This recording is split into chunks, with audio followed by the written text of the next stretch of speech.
इतने फैक्ट्स हैं आपके पास, इतने फैक्ट्स हैं जिसमें इस केस में कुछ करने की जरूरत ही नहीं है। सीधा उठा करके आदित्य ठाकरे, डिनो मौर्य और सूरज पंचोली और ये जो रॉय है, रोहन राय, इसको उठा करके जेल में भेजना है। और कुछ बचा ही नहीं है। दूध का दूध, पानी का पानी हो चुका है। एकदम आईने की तरह साफ है। खड़े होइए, आपका चेहरा दिख जाएगा। कुछ भी बाकी नहीं है इसमें, कुछ भी बाकी, छुपाने लायक कुछ नहीं है इसमें। साफ साफ है। 13 जून को कहां पार्टी हुई, 8 जून को दिशा के घर पे कौन कौन गया, मोबाइल के डिटेल्स आपके पास मौजूद हैं। रिया चक्रवर्ती और आदित्य ठाकरे के बीच 44 कॉल्स में हैं। इसके बारे में स्वयं केंद्रीय कैबिनेट मंत्री कह रहे हैं, उनके पुत्र जो लेजिस्लेटिव असेंबली के मेंबर हैं, on the floor of the house कह रहे हैं। कस्टोडियल इंक्वायरी ही तो होनी है। हमने यही तो प्रे लगाया है कि आप कस्टडी में लेकर के पूछताछ कीजिए। साहब एक बात बताइए, 1-2 करोड़ रुपए के ट्रेल में आपने संजय सिंह को उठा लिया है। 1-2 करोड़ के या कुछ करोड़ के साजिश में आपने मनीष सिसोदिया को उठा लिया है। आपने सत्येंद्र जैन को उठा लिया है। इंटरेस्टिंग पहलू है मित्रों, बहुत इंटरेस्टिंग। एक प्रदेश के डिप्टी चीफ मिनिस्टर को आपने उठा के जेल में रखा हुआ है और उनको बेल नहीं मिल रहा है। सुप्रीम कोर्ट तक से भी बेल नहीं मिल पा रहा है। सत्येंद्र जैन को वर्षों जेल में रहना पड़ा और अपने हेल्थ ग्राउंड पर आजकल वो बेल पर बाहर है।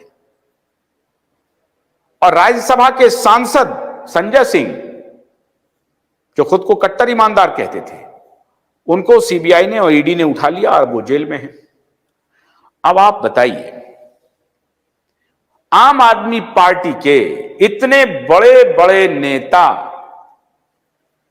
आदित्य ठाकरे, सूरज पंचोली, रोहन रॉय, डिनो मौर्य, रिया चक्रवर्ती, राजदीप सरदेसाई और जो बाकी राजीव मसंद वगैरह जो भी लोग थे, इन लोगों के लिहाज से तो इनका केस थोड़ा कमजोर है, फिर भी आपने उठा लिया है।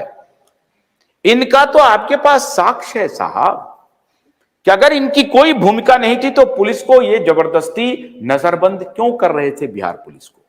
अगर इनकी कोई भूमिका नहीं थी तो ये सुप्रीम कोर्ट में आकर के सतीश मान सिंधे को खड़े करवा करके क्यों कह रहा था कि सीबीआई इंक्वायरी नहीं हो।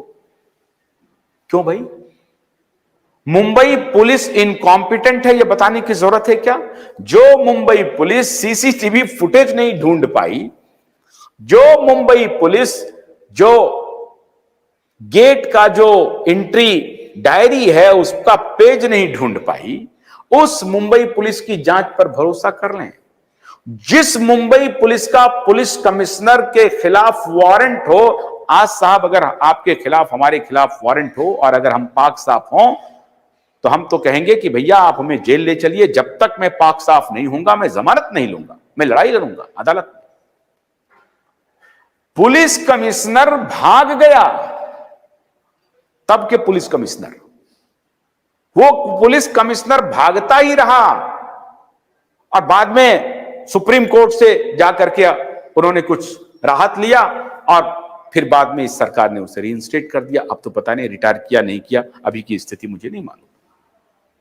उस मुंबई पुलिस पर आप भरोसा कर लें जिस मुंबई पुलिस का कमिश्नर स्वयं भाग गया हो। आप कहें कि मुंबई पुलिस की जांच ने हमें क्लीन साबित कर दिया, क्या यह कोर्ट में चलेगा? चलेगा क्या? कैसे मुंबई पुलिस ने सबसे पहले कह दिया कि यह मर्डर है, सुसाइड है? कहां पे जांच कर लिया? 10 मिनट के अंदर आपने कह दिया कि सुसाइड है। या पुलिस को रेस्ट्रेन करना चाहिए, पुलिस को रुकना चाहिए, पुलिस को कहना चाहिए कि नहीं अभी एक मौत हुई है, हम इसकी जांच करेंगे और जांच करने के बाद ही हम आपको बता पाएंगे। एक बड़े स्टार की मैनेजर रही हैं वो, उनकी मृत्यु हुई है। कम्युनिकेशन का ये नॉर्मल उसूल है, जब आप पब्लिक में जाते हैं तो वो पक्ष लें जो कि निरपेक्ष हो, किसी के साथ ना दिखे। तो पुलिस को यह कहनी चाहिए थी कि हां अभी एक मृत्यु हुई है, उस मृत्यु की हम जांच करेंगे और जांच के बाद ही हम बता पाएंगे। अभी हम कुछ कहने की स्थिति में नहीं है, हम तहकीकात करेंगे, थोड़ा इंतजार करना पड़ेगा। 5-10 मिनट के अंदर मुंबई पुलिस ने डिक्लेयर कर दिया कि दिशा साल्यान ने आत्महत्या की है, और उसके बाद नैरेटिव आने लगी कि हथनी के मृत्यु से दिशा जो है वो विचलित थी और वो सुसाइड कर ली। इतना ही काफी है मुंबई पुलिस को एक्सपोज करने के लिए अदालत में। खलबली मच गई है पूरे महाराष्ट्र में और पूरे देश में। अब मैं एक महत्वपूर्ण सवाल, ये सारे फैक्ट्स तो मेरे ख्याल से एसएसआर वॉरियर को मालूम है, पूरे देश को मालूम है। आज अब मेरा सवाल एक बहुत महत्वपूर्ण होने वाला है। मित्रों, सवाल यह है कि एक प्रदेश के मुख्यमंत्री, एक प्रदेश के उस मुख्यमंत्री के बेटा जो कि बाप की ही कैबिनेट में मंत्री है, उसके ऊपर, उनके बेटे के ऊपर, उस मंत्री के ऊपर जो अब नहीं है मंत्री, उनके ऊपर हत्या, बच्चों के ट्रैफिकिंग, बच्चों के सेक्स एब्यूज, ड्रग की ट्रैफिकिंग, इसके संगीन आरोप लगे हैं, संगीन आरोप। उनके साथ इस देश का बड़ा बड़ा नेता खड़ा है, उनके साथ अलायंस कर रहे हैं। मैं आदरणीय राहुल गांधी से पूछना चाहता हूं, राहुल जी, हमारी और आपकी भी बहनें हैं, अगर दिशा की तरह मौत होती क्या आप चुप रहते? बोलिए राहुल जी। मैं आदरणीय सोनिया गांधी से पूछना चाहता हूं, आपके घर में भी बेटी है, हम सबके घर में बेटी है, अगर आपके और हम सबके बेटी के साथ इस तरह का कृत्य होगा तो क्या आप मौन रहेंगी, चुप रहेंगी सोनिया जी? रह सकती हैं आप? मुझे याद है जब निर्भया कांड हुआ था तो किस प्रकार से आपने एक्शन लिया था।